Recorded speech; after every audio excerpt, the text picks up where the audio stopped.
Bab 25 membahas dampak isi sintetis. Media sintetis mencakup teks, gambar, video, dan suara yang dibuat seluruhnya atau sebagian menggunakan kecerdasan artifisial.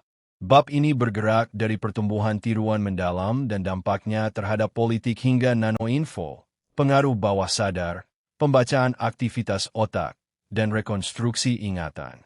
Pertanyaan utamanya adalah bagaimana manusia mempertahankan kenyataan, otonomi, dan tanggung jawab ketika isi buatan semakin sulit dibedakan. 1. Media sintetis didefinisikan sebagai setiap jenis isi media, berupa teks, gambar, video, atau suara, yang dihasilkan seluruhnya atau sebagian menggunakan kecerdasan artifisial. Definisi ini menekankan bahwa batas antara isi manusia dan isi buatan tidak lagi tegas. Pengaruh sistem tersebut terhadap bentang digital terus membesar dan mengubah cara isi dibuat, dibagikan, serta dipercaya. 2. Laporan Europol memperkirakan bahwa pada tahun 2026 hingga 90% isi daring dapat dihasilkan secara sintetis. Kajian tahun 2023 menemukan lebih dari 95.000 tiruan mendalam daring, meningkat 550% sejak 2019. Forum Ekonomi Dunia juga melaporkan kenaikan 900% antara 2022 dan 2023. Angka ini menunjukkan skala pengaruh isi sintetis terhadap lingkungan digital. 3. Teknik tiruan mendalam telah mencapai kemampuan untuk secara konsisten mengelabui layanan pengenal wajah komersial. Pelantar seperti Marvel AI menawarkan pembuatan serta perizinan klon suara, bahkan menghidupkan kembali suara orang yang telah wafat dari rekaman arsip. Perusahaan lain menggunakan kemiripan manusia nyata untuk menciptakan tokoh bersuara sintetis bagi video pemasaran, pendidikan, dan penjualan. 4. Merek dapat memakai pelantar tanpa pemrograman untuk menyesuaikan penjualan, membuat pelatihan perusahaan, dan merancang iklan selebritas yang dipersonalisasi. Tiruan mendalam menarik bagi pemasar karena murah, mudah dibuat, dan semakin meyakinkan. Pada sebuah pidato pimpinan Nvidia, penonton tidak mampu membedakan bagian yang berlangsung langsung, direkam sebelumnya, atau dibuat komputer. 5. Perangkat lunak sumber terbuka yang murah atau gratis memungkinkan orang dengan sedikit pengetahuan teknologi membuat replika digital yang dahulu sulit dibayangkan. Seorang kolumnis mengunggah 90 menit rekaman suaranya dan menguji tiruan suara serta video. Versi sintetisnya menjadi pengganti yang meyakinkan dalam panggilan telepon dalam waktu kurang dari 2 menit, bahkan mengecoh orang dekat dan lembaga. 6. Tiruan mendalam juga memicu ledakan gambar dan video pornografis palsu. Kajian tahun 2019 menemukan bahwa 96% gambar tiruan mendalam bersifat pornografis, dan 99% di antaranya menargetkan perempuan. Pada 2023, pola tersebut tetap bertahan, sementara lebih dari 143.000 video ditambahkan ke situs populer. Kolam isi yang sangat besar dan tidak termoderasi membuat akar masalah sulit dilacak. 7.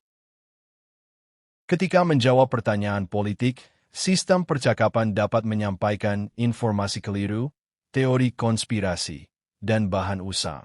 Jika pemilih memperlakukan keluarannya sebagai fakta, kesalahan tentang lokasi atau cara memilih dapat menghambat proses demokrasi.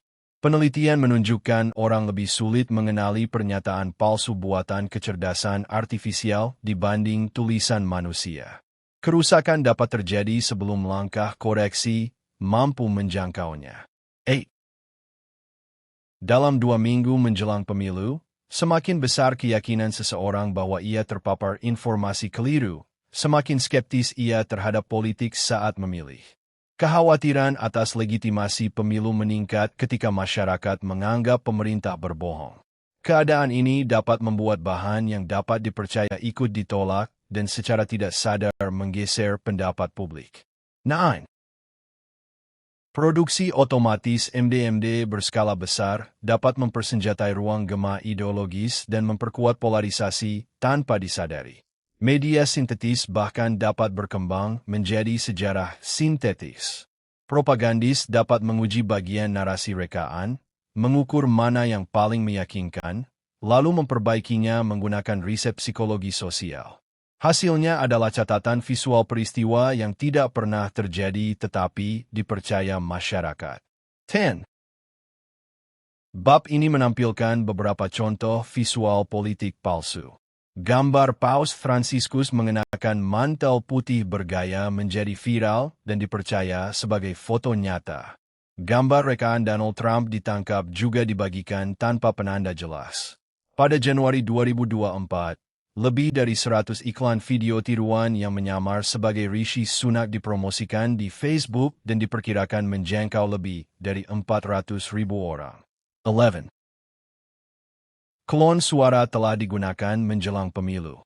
Panggilan otomatis palsu dengan suara Joe Biden mencoba memengaruhi pemilih. Di India, lagu ringan dengan suara Narendra Modi sekaligus menunjukkan potensi akses dalam negara dengan 22 bahasa resmi. Imran Khan memakai suara sintetis untuk berpidato dari penjara. Di Indonesia, wajah dan suara Soeharto dihidupkan kembali dalam video untuk membangun dukungan politik. 12. Klon suara menunjukkan sifat ganda media sintetis. Di satu sisi, teknologi dapat menjembatani pembagian bahasa dan membuat pesan politik lebih mudah diakses. Di sisi lain, ia dapat menyamar sebagai tokoh, memanipulasi pemilih, atau menggunakan citra orang yang telah wafat. Pembeda utamanya terletak pada persetujuan, keterbukaan, maksud penggunaan, dan kemampuan masyarakat mengenali sumber. 13. Dampak kecerdasan artifisial menjangkau proses hukum. Sebuah kota di Brasil mengesahkan peraturan yang seluruhnya ditulis sistem percakapan tanpa perubahan dan tanpa pemberitahuan kepada dewan. Di Tiongkok, seorang pria ditahan karena diduga membuat serta menyebarkan berita palsu. Di Amerika Serikat, seorang pengacara menghadapi masalah setelah dokumen pengadilannya mengutip 6 perkara fiktif yang diciptakan sistem. 14. Pada 2024, lebih banyak pemilih daripada sebelumnya dalam sejarah menuju tempat pemungutan suara. Sedikitnya 64 negara ditambah Uni Eropa, yang mewakili sekitar 49% penduduk dunia, dijadwalkan mengadakan pemilu nasional. MDMD menjadi alat kuat dalam membentuk persepsi publik serta narasi politik, sehingga hasilnya memiliki konsekuensi besar bagi hak asasi, ekonomi, hubungan internasional, dan perdamaian. 15. Penulis memperkenalkan istilah nanoinfo dengan membandingkannya terhadap nanoplastik.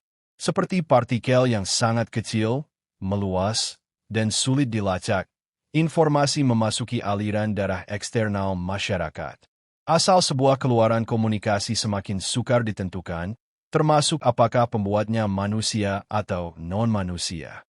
Nanoinfo makin tidak dapat diverifikasi sekaligus makin meresapi lingkungan, dengan dampak psikologis dan perilaku yang belum dipahami. 16. Ketika nanoinfo menjadi makin luas, upaya menanamkan pengamanan etis dapat dilewati oleh kecerdasan artifisial. Sistem yang lebih kuat juga semakin menyerupai kotak hitam. Manusia belum memahami dengan baik bagaimana kesimpulan atau prediksi tertentu dihasilkan.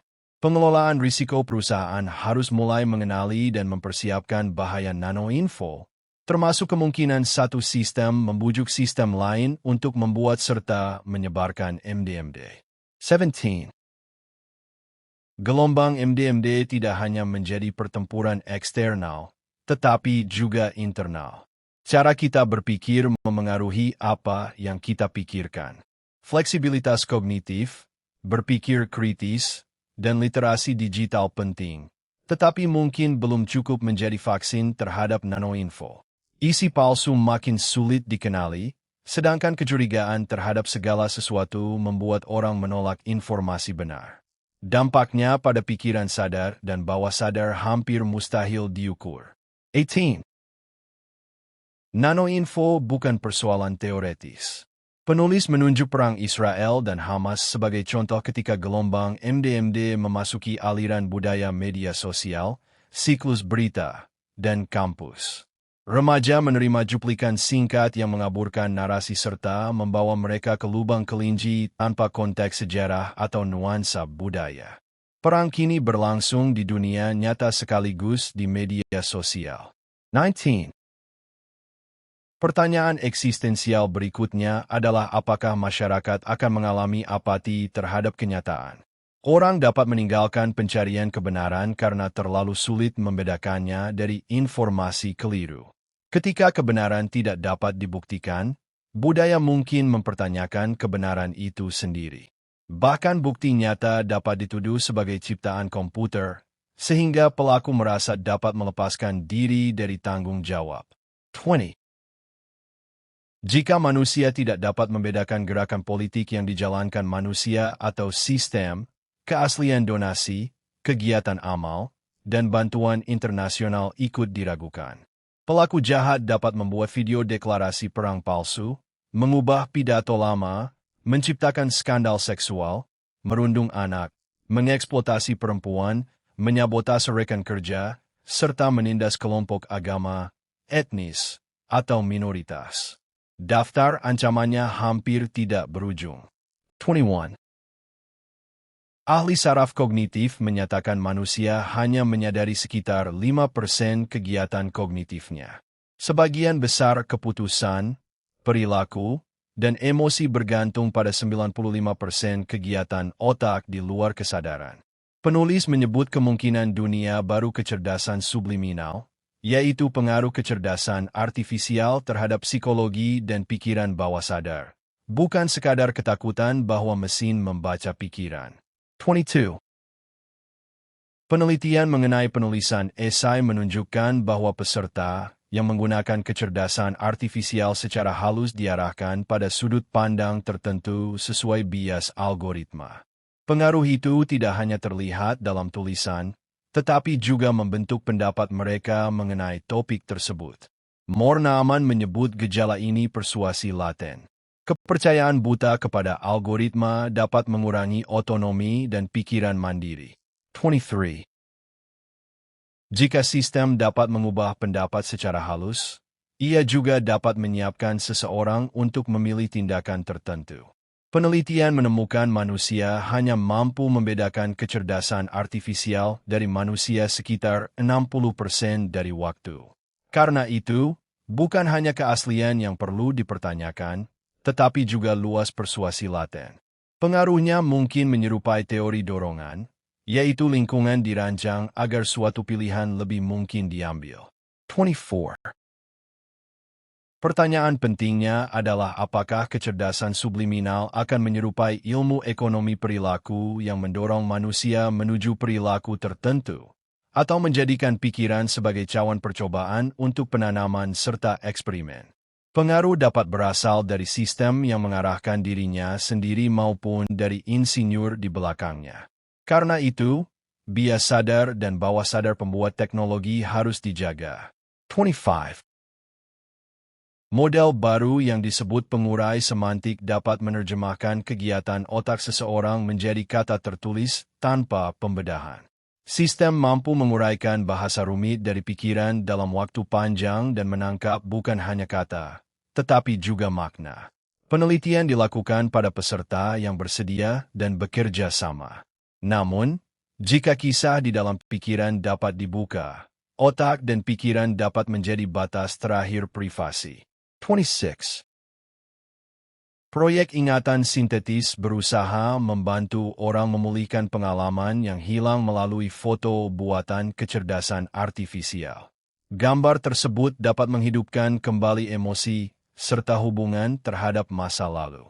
Namun, manusia memiliki kecenderungan mengingat masa lalu lebih indah daripada keadaan sebenarnya. Sistem juga dapat memunculkan ingatan tersembunyi yang tidak ingin diingat, atau menciptakan ingatan palsu yang mengubah cara seseorang mengenang pengalaman. 27. Persoalan pertanggungjawaban akan semakin sulit ditetapkan. Isi dapat melibatkan sistem, pencipta, pemilik data, pelantar, pengguna, dan korban sekaligus. Persetujuan penggunaan wajah, suara, kegiatan otak, serta ingatan menjadi sangat penting. Sistem hukum, regulasi, dan pemerintahan akan terus menghadapi kesulitan dalam memahami implikasi teknologi dan menentukan siapa atau apa yang bertanggung jawab. 28. Sebagai penutup, bab 25 menyampaikan 5 pesan. Media sintetis menjadi murah, masif, dan sulit dibedakan. Tiruan mendalam telah memengaruhi pemasaran, eksploitasi seksual, hukum, dan pemilu. Nanoinfo menyusup ke lingkungan informasi serta pikiran manusia. Persuasi laten dapat mengubah pendapat tanpa disadari. Terakhir, otak, ingatan, persetujuan, dan tanggung jawab menjadi batas baru. Tantangannya bukan sekadar mengenali kepalsuan, tetapi mengubah pantulan buatan menjadi kebijaksanaan dan kejernihan. 29.